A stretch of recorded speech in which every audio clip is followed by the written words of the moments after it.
తీపి తీపి ఆనందానికి ప్రతీక. సంవత్సరం అంతా ఆనందంగా ఉండడానికి ఈ రుచి ద్వారా తెలుస్తుంది. తీపి తినడం వలన ఆయుర్దాయం పెరుగుతుంది, శరీరానికి కావలసిన శక్తి అందుతుంది.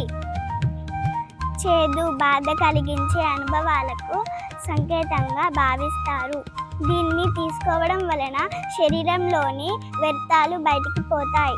వగరు బతుకుబాటలో సవాళ్లను ఎదుర్కోవడానికి సంకేతంగా వాడతారు. జీవితంలో ఉత్సాహానికి సంకేతంగా ఉప్పును చూస్తారు. పులుపు నేర్పుకు ప్రతీకంగా చూస్తారు. పులుపును తీసుకోవడం వలన ఆకలి పెరుగుతుంది, జీర్ణ సమస్యలు ఉండవు. కారం కోపానికి చిహ్నంగా చూస్తారు. దీని వలన జీర్ణశక్తి పెరుగుతుంది, రక్త సరఫరా మెరుగుపడుతుంది.